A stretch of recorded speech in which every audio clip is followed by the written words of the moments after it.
Dear students, आज हम शुरू करते हैं 8.2। इसका फर्स्ट क्वेश्चन देखिए। इसमें वो ये कहता है कि एक मैन की सैलरी जो है वो 10% बढ़ा दी गई, तो उसके बाद में वो क्या बन गई, 1,54,000 रुपये बन गई। तो हम क्या करेंगे, late assume salary of the man क्या मानेंगे हम, एक्स रुपीज़। और कितना परसेंट बढ़ाया, इंक्रीमेंट कितना था उसमें, 10%। किसका 10%, जो ओरिजिनल सैलरी थी। तो कितना हो जाएगा 10% ऑफ एक्स, मतलब क्या हो गया, एक्स अपॉन में 100 इंटू में 10, मतलब एक्स बाई 10। तो ओरिजिनल और ये जो बढ़ी है दोनों जोड़ की कितनी बनी, वो बनी 1,54,000। तो हमने क्या किया, दोनों का सम कर दिया। एक्स प्लस में x by 10 is equal to 1,54,000। LCM लेंगे, क्या बनेगा, 11x अपॉन में 10 is equal to 1,54,000। 11x is equal to क्या आ जाएगा, 10 को उधर ले जाओ, मल्टीप्लाई कर दो, और x को क्या ले जाओ, डिवाइड में। तो ये क्या आ जाएगा, जब इसको आप कट करोगे तो ये क्या आएगा, x इज इक्वल टू 1,40,000। ये आपका कौन सा फर्स्ट सम है, 8.2 का। तो ऐसे ही करना है हमें। इंक्रीमेंट हुआ तो जोड़ना है, डिक्रीमेंट हुआ तो हमें क्या करना है, घटा देना है। इंक्रीमेंट मतलब प्रॉफिट की तरह और डिक्रीमेंट मतलब लॉस की तरह। सेकंड क्वेश्चन देखिए इसका। ये कहता है कि एक जू में संडे को आए 845 पीपल और मंडे को कितने आए, 169। कह रहा है कितना डिक्रीज़ हुआ। तो डिक्रीज़ के लिए क्या करेंगे, पहले में से दूसरा माइनस करेंगे, कितना आ गया 676। और डिक्रीज निकालने के लिए क्या करेंगे, जितने कम हुए, कितने कम हुए 676, और मंडे को कितने, संडे को कितने थे 845। तो हम क्या करेंगे 676 अपॉन में 845 इंटू में 100, और क्या कर लेंगे, कैलकुलेशन कर लेंगे। तो कितना डिक्रीज़ आ जाएगा, जो भी डिक्रीज़ आ जाएगा वो यहाँ लिख देंगे। थर्ड क्वेश्चन देखिए। कॉस्ट प्राइस दे रखा है आपको 2400 रुपये, और उस पर प्रॉफिट कितना कमाता है, कितना अर्न करता है वो, 16%। 16% किसका, कॉस्ट प्राइस का। तो 16 इंटू में 2400 अपॉन में 100, तो कितना आ गया प्रॉफिट, 384 रुपये आ गया। किस पे, एक पे। तो नया प्राइस क्या बनेगा आफ्टर प्रॉफिट, कॉस्ट प्राइस में क्या करेंगे, प्रॉफिट जोड़ देंगे। न्यू प्राइस मतलब सेल प्राइस, सेलिंग प्राइस। तो ये क्या बनेगा 2400 प्लस में 384 प्रॉफिट जोड़ दिया इसमें, तो कितने का हो गया आइटम, कितने का सेल करेंगे हम इसको, 2784 रुपये ईच। ये क्या है, इसकी सेलिंग प्राइस। अब देखिए नेक्स्ट क्वेश्चन देखिए। कॉस्ट प्राइस कितना दे रखा है, 15,500 रुपये, और रिपेयर करवाई उसने, कितना रुपये लगे उसका, 450 रुपये।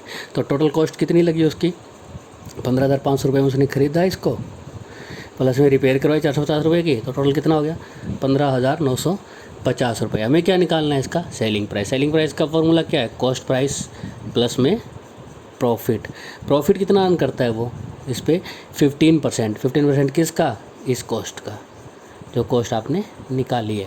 तो पहले क्या करेंगे, प्रॉफिट निकाल लेंगे, प्लस में कॉस्ट प्राइस। तो कॉस्ट प्राइस क्या है 15,950, और प्रॉफिट कितना था 15% किसका, 15,950 का। तो ये 15% कर दिया। अब इसकी कैलकुलेशन कर लेंगे तो ये कितना आ गया, 18,342 रुपये पॉइंट में 50 पैसे। ये क्या आ गया, इसका सेलिंग प्राइस आ गया। क्वेश्चन नंबर 5 देखिए। कॉस्ट प्राइस दे रखा है VCR का और TV का, दोनों का क्या दे रखा है 8,000 रुपये ईच। तो VCR कितने का खरीदा उसने, 8,000 रुपये का। और लॉस कितना हुआ VCR पे, 4%। तो कितना लॉस हुआ, 4% निकाल लेंगे किसका, 8,000 का 320 रुपये। तो इसकी सेलिंग प्राइस क्या हो गई, 8,000 में से लॉस माइनस करते हैं, हमेशा लॉस माइनस कर देंगे तो क्या आ गया 7,680 रुपये। और TV पे उसने कितना कमाया, प्रॉफिट कितना लिया उसने, 8%। उसकी कॉस्ट क्या थी 8,000, तो प्रॉफिट कितना हो गया 8,000 इंटू में 8/100, 640 रुपीज़। तो सेलिंग प्राइस TV कितना हो गया 8,000 प्लस में 640, कितना हो गया 8,640 रुपीज़। अब वो कहता है कि दोनों को बेचने पे कितना प्रॉफिट या लॉस हुआ। तो कितने के खरीदे थे दोनों, 8000 का VCR था, 8000 का टीवी, तो ये कितना हो गया टोटल 16000। सेलिंग प्राइस VCR की क्या थी 7680 रुपये और टीवी की क्या थी 8640 रुपीज़। तो ये कितना हो गया टोटल 16320 रुपीज़। तो प्रॉफिट क्या होता है, प्रॉफिट हमेशा सेलिंग प्राइस माइनस में कॉस्ट प्राइस। तो ये कितना हो गया 16320 माइनस में 16000, तो 320 रुपीज़। अब क्या करेंगे, प्रॉफिट किस पे निकालेंगे, सेल कॉस्ट प्राइस पे। तो प्रॉफिट अपन में कॉस्ट प्राइस इंटू में 100, तो ये क्या आ जाएगा आपका 2%। क्या आ गया प्रॉफिट। अब देखिए 8th क्वेश्चन देखिए, प्राइस दे रखा है टीवी का कितना 13000 और उस पर टैक्स कितना पे करना पड़ रहा है 12%। तो जो सारा उसको पे करना पड़ेगा, कितना करना पड़ेगा, जो टीवी का प्राइस है प्लस में टैक्स। तो टैक्स कितना निकलेंगे 13000 पे कितना आ गया 1560 रुपये, तो 1560 रुपीज़। तो कॉस्ट प्राइस क्या आ गया इसका 13000 प्लस में 1560 रुपीज़, तो कितना हो गया 14560 रुपीज़। ये आपका 8th क्वेश्चन है। इससे पहले जो क्वेश्चन करवाया था मैंने आपको 5th, 6th और 7th सेम है 5th की तरह। अब देखिए 9th क्वेश्चन। 9th क्वेश्चन में मार्केट प्राइस पे डिस्काउंट मिला इसको कितना 20%। तो मान लो प्राइस कितना था मार्केट का x, तो डिस्काउंट निकाल देंगे कितना, अगर डिस्काउंट कितना मिला उसको 20 इंटू में 100 अपन में इंटू में x अपन में 5। तो कॉस्ट प्राइस कितना पड़ा उसको, x में से डिस्काउंट माइनस करते हैं हमेशा, ये क्या आ गया x माइनस में x/5 और कितना बताता है ये 1600 रुपये।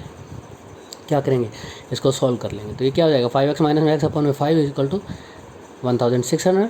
5 को ऊपर ले जाएंगे, इसे मल्टीप्लाई कर लेंगे, तो ये क्या हो गया 4x इक्वल टू 8000 और x इक्वल टू क्या आ गया 2000। तो उसकी मार्केट प्राइस क्या थी 2000 रुपीज़। ये थी आपकी 8.2। नेक्स्ट एक्सरसाइज आपकी है 8.3। सिंपल इंटरेस्ट मैंने आपको लास्ट ईयर करवाया था, उसका फॉर्मूला एक बार फिर रिवाइज करवा देता हूँ, ध्यान से देखना। ये क्या है, प्रिंसिपल इंटू में रेट ऑफ इंटरेस्ट इंटू में टाइम अपॉन में 100। ये हमने किया था लास्ट ईयर 7th क्लास में, याद होगा आपको। अब हमें क्या निकालना है, कंपाउंड अमाउंट और कंपाउंड इंटरेस्ट। कंपाउंड अमाउंट का फॉर्मूला क्या है, principal P for principal into में ब्रैकेट 1 प्लस में R मतलब रेट ऑफ इंटरेस्ट अपॉन में 100 और उसके पावर क्या है T। और अगर इंटरेस्ट निकालना तो क्या करेंगे, जो कंपाउंड अमाउंट निकाला है इसमें से क्या कर देंगे, प्रिंसिपल अमाउंट जो है आपकी P जो है वो माइनस कर देंगे, तो क्या आ जाएगा इंटरेस्ट आ जाएगा। अब देखिए 8.3 शुरू करते हैं। फर्स्ट क्वेश्चन का ए पार्ट जो है उसमें क्या दे रखा है, प्रिंसिपल अमाउंट आपको दे रखा है 10,800 rupees. R rate of interest क्या दे रखा है आपको 25/2% और टाइम कितना दे रखा है आपको 3 ईयर्स।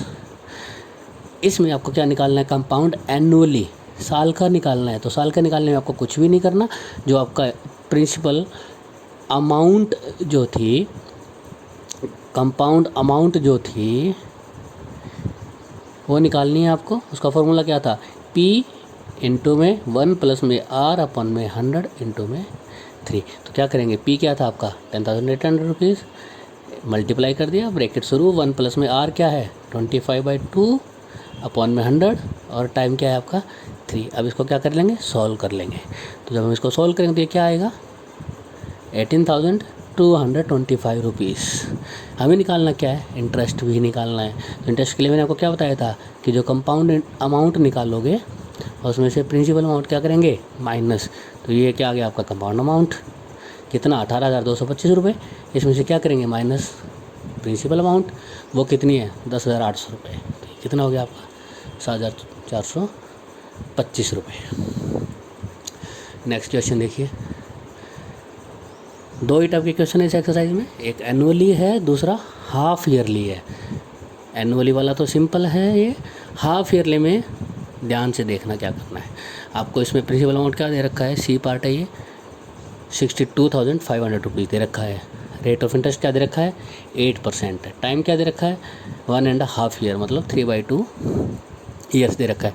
अब ये क्या कहता है, कंपाउंड अमाउंट निकालनी है आपको हाफ ईयरली।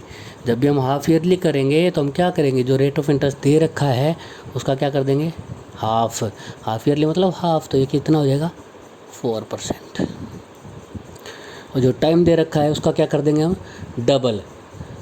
टाइम कितना दे रखा था 3/2, उसका डबल करेंगे तो कितना आ जाएगा 3। ठीक है, अब वही फॉर्मूला आपका, कंपाउंड अमाउंट क्या होता है, प्रिंसिपल इनटू में 1 प्लस में आर अपॉन में 100 इनटू में टाइम। प्रिंसिपल अमाउंट क्या है आपकी, ये प्लस में मल्टीप्लाई में क्या आ गया 1 प्लस में आर क्या है आपका 4% अपॉन में 100 और टाइम क्या है आपका 3। अब इसको सॉल्व कर लीजिए। सॉल्व करने पे क्या आता है, ये 70,304 रुपीज़। आपको क्या निकालना था, कंपाउंड अमाउंट निकालना था। अब क्या निकालना है, कंपाउंड इंटरेस्ट। इंटरेस्ट निकालने के लिए क्या करेंगे, अमाउंट में से प्रिंसिपल माइनस। तो ये क्या किया हमने, ये अमाउंट आई थी और ये प्रिंसिपल अमाउंट है, ये माइनस कर दिया तो कितना आ गया 7,804 रुपीज़। ये क्या आ गया आपका कंपाउंड इंटरेस्ट आ गया। इस एक्सरसाइज के सारे क्वेश्चन दो ही टाइप के हैं, एक फर्स्ट टाइप ये वाला एनुअली और दूसरा टाइप ये क्या है हाफ ईयरली। इसी को देख के करना है। अगर नहीं आए तो आप मेरे को कमेंट करिए, मैं आपको बता दूंगा। Thank you.